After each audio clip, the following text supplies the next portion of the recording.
Then the next thing is risk management. Okay, stock market में risk management बहुत ज़रूरी है। It's all about risk management. ठीक है, स्टॉक मार्केट में जो रिस्क मैनेज कर पाया वही सस्टेन कर पाता है। So let's find out what are the types of risk management. First of all आपका आएगा stop loss. You must have heard about stop loss. जो ट्रेड करते हैं उन्हें पता होगा कि what is a stop loss. तो stop loss is nothing but the risk bearing capacity और the loss appetite is called stop loss. कोई भी इन्वेस्टमेंट हो, जिसमें हर इन्वेस्टमेंट में एक्चुअली थोड़ा सा रिस्क होता है, बट आप रेडी होना पड़ेगा आपको कि उसमें कितना रिस्क ले सकते हो। ठीक है, सो वो कौन डिफाइन करता है? स्टॉप लॉस डिफाइन करता है। वो रिस्क अगर आपका as per the expectation market उसका ऑपोजिट चला गया तो वो आपको लॉसेस में कन्वर्ट कर देता है, एंड वो कितना लॉस लेके वो पोजीशन से आप निकल सकते हो वो आपको स्टॉप लॉस हेल्प करता है। ठीक है, so let's understand this through an example. Suppose you bought some shares. एक कंपनी है ABC लिमिटेड, कोई भी, उसका स्टॉक चल रहा है अभी 100 रुपीज़ चल रहा है, एंड आपने ख़रीद लिया है। ओके, सो 100 रुपीज़ जब ख़रीदा तो आपका एक्सपेक्टेशन होता है प्रॉफिट का, है ना? तो दैट इज़ कॉल्ड रिवॉर्ड।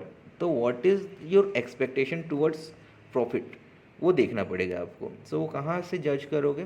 कि उसका पास्ट बिहेवियर से जज करोगे कि 100 पॉइंट अगर वो एक प्राइस है, सो वो कितना मूव करता है। Okay, and in fact there are some datas which are called high price, low price, average trading price. सो उस सब को देख के आप जज कर सकते हो कि ये स्टॉक्स ने कितना परफॉर्म किया है थ्रू आउट द डे, और पास्ट में एक हफ्ते में कितना परफॉर्म किया है, और एक महीने में, और वेयर आर यू, कौन से पोजीशंस में हो आप, कि वेदर आप हाई प्राइस में बैठे हो, एंटर लिए हो, या तो लो प्राइस में लिए हो। So as per the expectation आपका डिफाइंड होगा कि आपका प्रॉफिट पोटेंशियल कितना है उस इन्वेस्टमेंट में। 100 रुपीज़ का शेयर से मान लो कि मेरा टारगेट है और प्रॉफिट एक्सपेक्टेशन है 10 rupees, 110 rupees, because the stocks is very volatile और 110 रुपीज़ ऊपर नीचे होता रहता है। ठीक है, तो 10 रुपये अगर मेरा एक्सपेक्टेशन है तो वो 10 रुपये के अगेंस्ट में मैं कितना लॉस ले सकता हूँ। ओके, सपोज आई डिसाइडेड कि 5 रुपये नीचे आता है तो मैं निकल जाऊँगा। सो उस कंडीशन में मेरा लॉस बियरिंग कैपेसिटी कितना है? 5%, वेयर एज मेरा रिवॉर्ड एक्सपेक्टेशन कितना है? 10%। सो रिस्क रिवॉर्ड रेशियो एक सिनेरियो आता है जहाँ पे यहाँ पे अगर हम लोग दोनों को डिवाइड करेंगे कि रिस्क एंड रिवॉर्ड, तो ये कैसे आएगा? 1:2 आएगा ना। 5/10 मतलब 1:2 आता है। सो मैं क्या करूँगा अभी? I need to put some stop loss. जैसे कि मैंने 100 रुपीज़ में ख़रीद लिया, तभी क्या कर रहा हूँ कि 95 रुपीज़ में मैं अपना स्टॉप लॉस रख रहा हूँ। तो stop loss is nothing but a sell order. Exit ले रहा हूँ ना, एग्ज़िट मतलब सेल कर रहा हूँ, because you bought something. 100 rupees से अगर नीचे आ गया मार्केट 99, 98, ग्रेजुअली नीचे नीचे आते गया, तो क्या होगा कि 95 आएगा तो एग्ज़िट हो जाएगा। सो यहाँ पे एक चीज़ समझना बहुत ज़रूरी है कि as I mentioned, stop loss is a sell order. ठीक है, अभी देखो सेल ऑर्डर हम लोग कहाँ बैठा रहे हैं? कितना मिनिमम प्राइस में बैठा रहे हैं ना। वेयर एज मार्केट में कितना चल रहा है? 100 rupees. You entered at 100 rupees, you bought at 100 rupees, but आपने सेल ऑर्डर कहाँ पे लगा रहा है? 95 में। तो उस सिनेरियो में क्या होगा? इमीडिएटली सेल हो जाएगा। ओके, अरे this is very simple logic. आप मार्केट में कोई भी प्रोडक्ट, मान लीजिए कोई फ़ोन, नया फ़ोन आया है, एंड वो कितना 30,000 में मिल रहा है मार्केट में। ठीक है, that is a fair price. अभी आप मार्केट में गए एंड एवरीवेयर यू फाउंड, पता किया कि हर जगह में 30,000, 30,000, 30,000, and there is a store जो कि रेडी है सेल करने के लिए इन 25,000। तो आप क्या करोगे? इमीडिएटली उसी स्टोर से खरीद लोगे ना। तो यहाँ पे भी सेम है, stop loss is a sell order. अगर आप 100 रुपीज़ में बाय किए जो चल रहा है अभी, एंड 95 रुपीज़ में सेल ऑर्डर लगाए, तो क्या हो रहा है? वो इमीडिएटली सेल हो जाएगा। तो उसको कैसे करना है? हिडन रखना है। सो स्टॉप लॉस को हिडन रखने के लिए एक चीज़ यूज़ होता है यहाँ पे, which is called trigger price. ठीक है, तो ट्रिगर प्राइस का काम क्या है कि स्टॉप लॉस के आसपास, जैसे 95 में, इस एग्जांपल में 95 में आपने स्टॉप लॉस लगाया है, तो क्या करेंगे हम लोग? 96 रुपीज़ में हम लोग एक ट्रिगर प्राइस रख देंगे, सो दैट कि मार्केट 100 से कमते कमते नीचे आ जाए कि 99, 97 ऐसे नीचे आते जाए, एंड 96 जैसे हो जाएगा तो आपका स्टॉप लॉस ऑर्डर एक्टिवेट हो जाएगा। तो जब ट्रिगर लगाते हैं तो स्टॉप लॉस और सेल ऑर्डर जो है वो हिडन रहता है, एंड जब ट्रिगर प्राइस के आसपास आता है, ट्रिगर होता है, तो वो सेल ऑर्डर एक्टिवेट हो जाता है। हेंस जब भी और थोड़ा नीचे आएगा तो वो एग्जीक्यूट हो जाएगा एंड आप वो पोजीशन से एग्जिट ले लोगे। ठीक है, ये होता है आपका stop loss order. So generally stop loss क्या होगा जब लगाएंगे तो hidden order, hence it is a pending order, है ना। देयर आर सम सिनेरियो, जैसे कि मान लो कि मैं 100 रुपीज़ में ख़रीदा हूँ एक चीज़, एंड अभी मेरा रिस्क बियरिंग कैपेसिटी है कि उसका 10% और 20% तक मैं रिस्क ले सकता हूँ वो स्टॉक के ऊपर, और as my expectation is like 30%। ठीक है, जनरली क्या होता है कि रिस्क एंड रिवॉर्ड रेशियो में थोड़ा सा इम्बैलेंस होता है कि मैं थोड़ा कम रिस्क लेना चाहता हूँ, वेरएज मैं रिवार्ड एक्सपेक्टेशन हायर रहता है, तो वो प्रैक्टिस होता है जनरली इन ट्रेडिंग। तो इस कंडीशन में क्या हो रहा है कि मेरा रिस्क बियरिंग कैपेसिटी 20% है। अभी मैं क्या कर रहा हूँ, 100 रुपीज़ में ख़रीदा हूँ एंड 80 रुपीज़ में मैंने स्टॉप लॉस लगाया है, बट इट्स नॉट नेसेसरी कि सेम डे आए, तो स्टॉप लॉस तो हिडन ऑर्डर है, अभी पेंडिंग पोजीशन में रहेगा, वो स्टेटस उसका पेंडिंग रहेगा।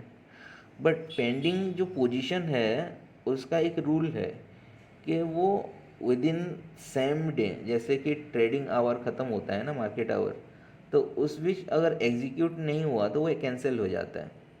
तो 80 रुपीज़ में जो लगाया हूँ एंड सपोज़ मार्केट नीचे आया ही नहीं, 100 रुपीज़ से नीचे आया नहीं, वो मैं बेस्ट से बेस्ट 95 तक आया नीचे, एंड वो फिर से ऊपर चला गया, तो मेरा स्टॉप लॉस हिट हुआ ही नहीं। ठीक है, वो पेंडिंग ही रह गया एंड मार्केट क्लोज हो गया, तो मेरा स्टॉप लॉस क्या होगा, कैंसिल हो जाएगा। ठीक है, तो उस कंडीशन में क्या होता है कि there is something called GTT। GTT stands for good till trigger order. ठीक है, GTT ऑर्डर मतलब गुड टिल ट्रिगर ऑर्डर होता है। तो ये क्या होता है कि इसका वैलिडिटी जो रहता है वो 1 ईयर रहता है। तो मान लीजिए मैंने 20% नीचे रख दिया हूँ स्टॉप लॉस, तो 1 साल के बीच जब भी ये मार्केट नीचे आएगा, वो स्टॉक्स का वैल्यू नीचे आएगा एंड 80 को ट्रिगर करेगा, तब मेरा स्टॉप लॉस से वो ऑर्डर निकल जाएगा। तो this is how GTT order functions. Okay, upper side में कैसे होता है कि सम पीपल और सम इन्वेस्टर्स क्या करेंगे कि 100 रुपीज़ में खरीदेंगे एक स्टॉक को, एंड दे डिसाइड के दे एक्सपेक्ट लाइक 30% और 40% ऊपर के।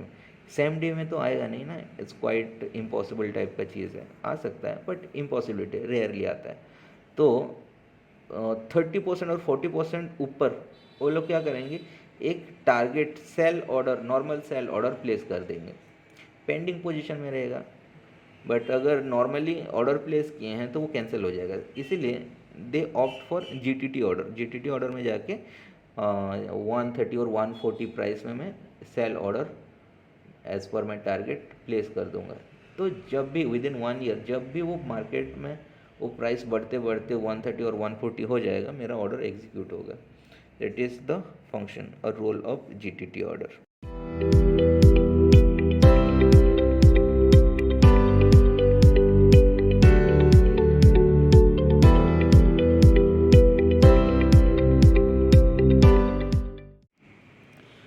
सो एज डिस्कस्ड कि स्टॉप लॉस ऑर्डर कैसे लगाते हैं, राइट।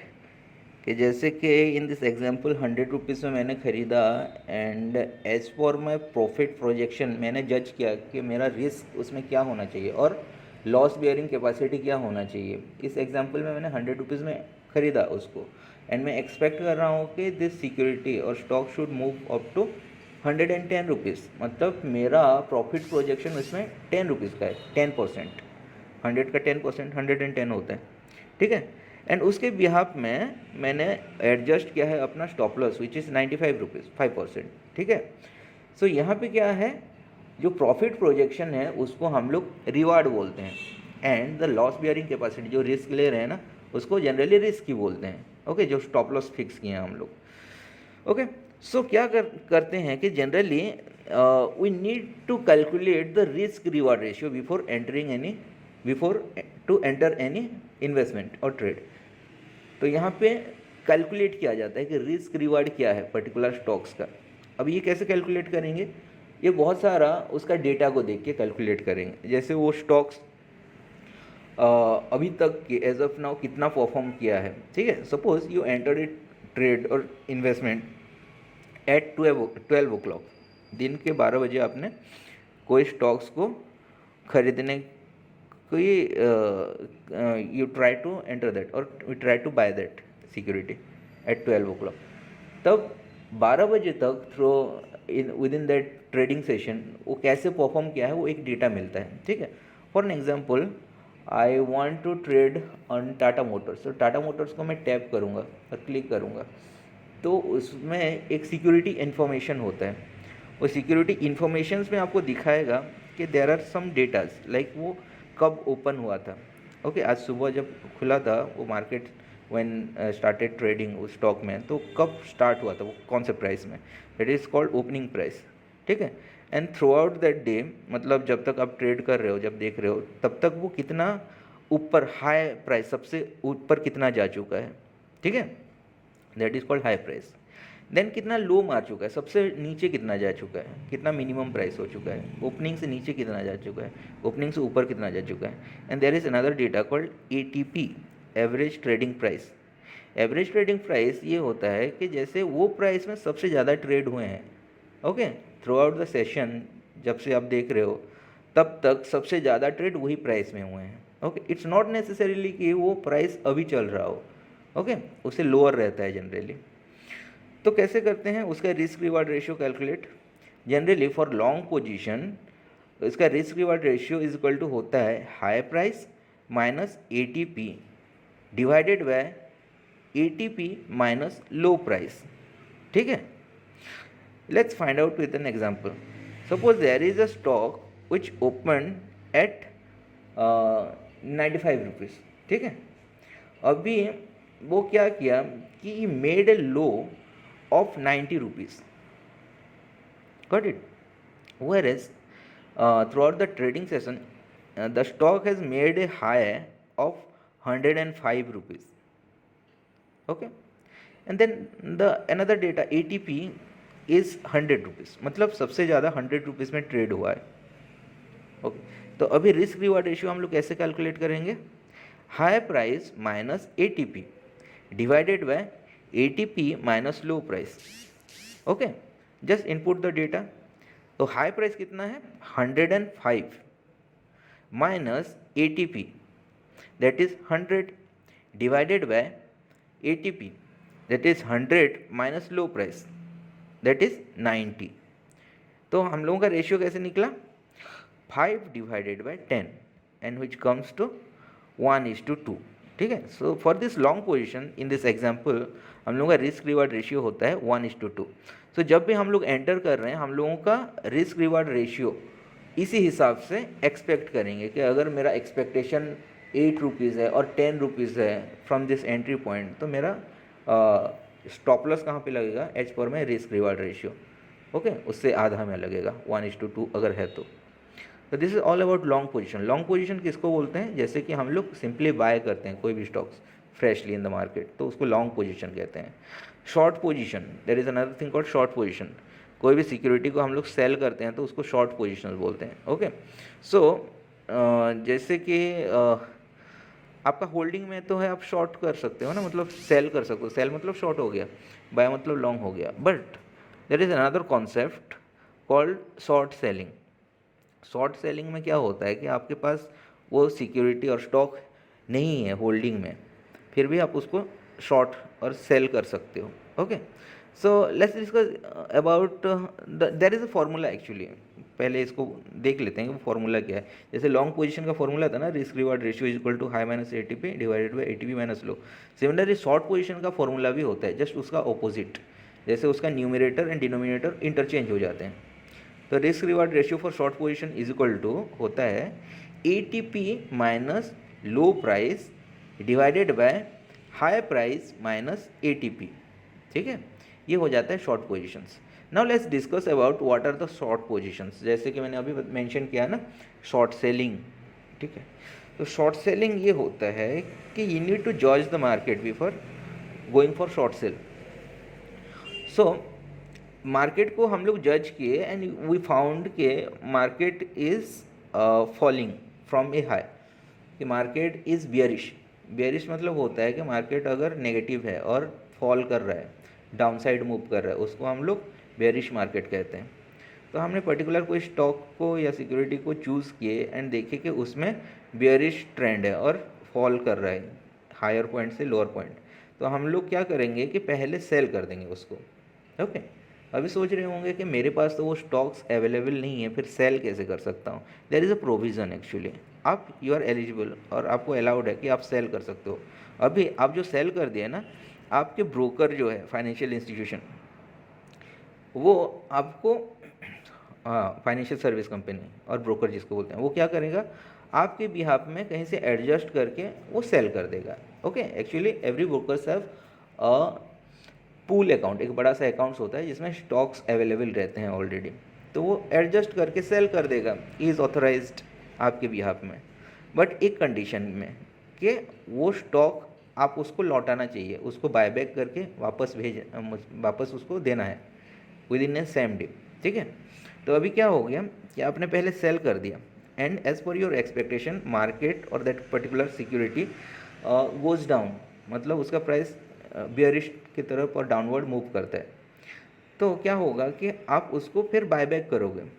अभी डाउनवर्ड मूव किया है तो उसका प्राइस घट गया है, तो लोअर प्राइस में क्या करना है आपको, बायबैक कर लेना है उसको। जब बायबैक कर लिया, आपका पोजीशन स्क्वायर अप हो गया, hence you make a profit here, क्योंकि आपने सोल्ड एट हाई प्राइस किया है and bought at low price किया है, and the difference is the profit.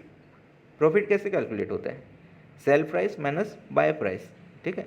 तो हियर क्या हो रहा है कि sold at high price, bought at low price. Okay, in general भी हम वही करते हैं ना, कि पहले बाय करते हैं, लो प्राइस में बाय करते हैं एंड एक्सपेक्ट करते हैं कि प्राइस शुड मूव अप, और हाई प्राइस में सेल करते हैं। बस यहाँ पे द ऑर्डर चेंज्ड हो गया है, पहले हम लोग क्या किए हैं, सेल किए हैं, फिर बाय किए हैं, सोल्ड एट हाई प्राइस किए हैं, where bought at low price किए हैं, hence we make a profit, the difference is the profit, ठीक है। मान लो कि आपका एक्सपेक्टेशन गलत हो गया, मार्केट नीचे जाने की वजह ऊपर चला गया। सो पहले आपने सेल किया था सोल्ड एट लो प्राइस, तो आपको सेम डे बायबैक करना ही पड़ेगा, कंपलसरी है वो। तो वो हाई प्राइस में जैसे भी आपको बायबैक करना, और that difference will be your loss, ठीक है, क्योंकि बाय प्राइस हाई है ना and sold at low price हो गया, तो that difference is the loss. तो ये कंपलसरी है, हाँ, सेम डे उसका सेटलमेंट होता है शॉर्ट सेलिंग का। Okay, what is the repercussion, अगर आपने बायबैक नहीं किया, बायबैक नहीं किया तो फिर वो क्या होता है, एक प्रोसेस होता है ऑक्शन प्रोसेस, वो दूसरा प्लेटफॉर्म होता है जहाँ पे आपका ब्रोकर क्या करेगा, वो स्टॉक को मार्केट में, ऑक्शन मार्केट में बेच देगा, जो भी प्राइस चल रहा होगा, ठीक है। एंड जनरली वहाँ पे डिस्काउंटेड प्राइस चलता है, जो फेयर मार्केट प्राइस है ना, उससे डिस्काउंटेड प्राइस में चलता है। तो उसमें वो बेच दिया उस स्टॉक को बेच दिया, तो वॉट एवर द प्राइस वो एडजस्ट करके after deducting the taxes and charges, penalty जो भी है वो लेके आपके अकाउंट में बाकी अमाउंट क्रेडिट कर देगा।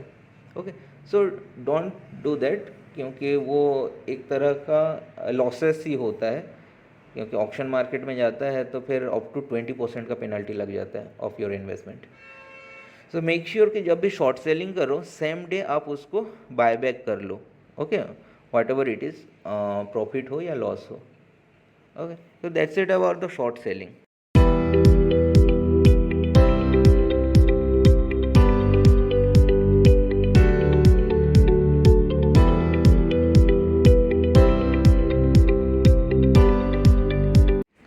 There are some technical tools which we use in trading for short term or long term. Okay, so mainly दो famous technical tools हैं which are called support line and resistance line. अब ये support and resistance lines होते क्या है, आइए देखते हैं। Support lines represents the price where the market had difficulties to break below. Okay, उसको हम लोग सपोर्ट लाइन बोलते हैं। मतलब ये एक ऐसा लाइन है जहाँ पे प्राइस क्या एक सपोर्ट लेता है, मतलब वहाँ से नीचे गिरने में थोड़ा सा उसको प्रॉब्लम आता है, ठीक है। तो जैसे मार्केट गिरते गिरते आता है एंड आपने देखा होगा कि एक लाइन में वो फिर साइडवेज हो जाता है, साइड घूमने लगता है और वहाँ से फिर यू टर्न लेके ऊपर रिवर्सल ले लेता है, ऊपर की तरफ जाता है, and that point is called support line. Okay, similarly there is another thing called resistance line. तो रेजिस्टेंस लाइन क्या होता है? These are the lines just similar to support levels और support lines, but the difference is कि जब price ऊपर जाता है तो ऊपर की तरफ वो क्या होता है कि वो कैपिंग करता है, वहाँ से रोकने की कोशिश करता है, और it brings resistance on the flow. तो वहाँ से थोड़े डिफ़िकल्टीज लगता है कि और ऊपर जाने का, और जनरली वहाँ से साइडवेज होता है और वहाँ से रिवर्सल होना स्टार्ट होता है टूवर्ड्स डाउन साइड। तो these are two lines. Support lines क्या होता है कि नीचे की तरफ जाने में वो क्या करता है, रुकावट पैदा करता है, एंड रेजिस्टेंस लाइन अपर की साइड जाने में वो रोकता है, ओके, रेजिस्टेंस क्रिएट करता है, ठीक है। सो यहाँ पे हम लोग एक चीज़ कर सकते हैं एज ए टेक्निकल टूल्स, हम लोग एक स्ट्रेटेजी यूज़ कर सकते हैं कि you should enter at support line for the long position and we should enter at resistance line for short position. अगर शॉर्ट सेल करना है तो वी ऑलवेज जज और look for a resistance line, ठीक है।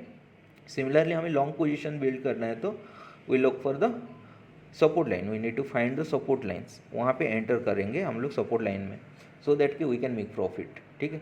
ये होता है प्राइस बिहेवियर।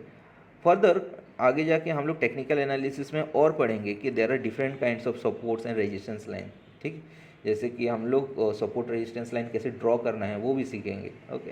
हॉरिजॉन्टल लाइन होता है, राउंड नंबर लाइन्स होते हैं, देन डायनामिक्स होते हैं, डायनामिक लाइन्स होते हैं, मूविंग एवरेज वगैरह होते हैं, वो सब भी सपोर्ट रेजिस्टेंस लाइन की तरह काम करते हैं। तो we will study it in advance classes, but as of now just आप इतना ही जान लो कि सपोर्ट लाइन्स वही होता है जहाँ पे हम लोग एंटर लेना चाहिए, रेजिस्टेंस लाइन वही होता है जहाँ पे हम लोग क्या प्रॉफिट बुक करना चाहिए for long position. Similarly short position के लिए रेजिस्टेंस लाइन में एंटर लेना है, सपोर्ट लाइन्स में प्रॉफिट बुक करना है, ठीक है। And it is difficult to break this lines, but once break क्या होता है कि द सपोर्ट बिकम्स रेजिस्टेंस, वो इंटरचेंज हो जाते हैं।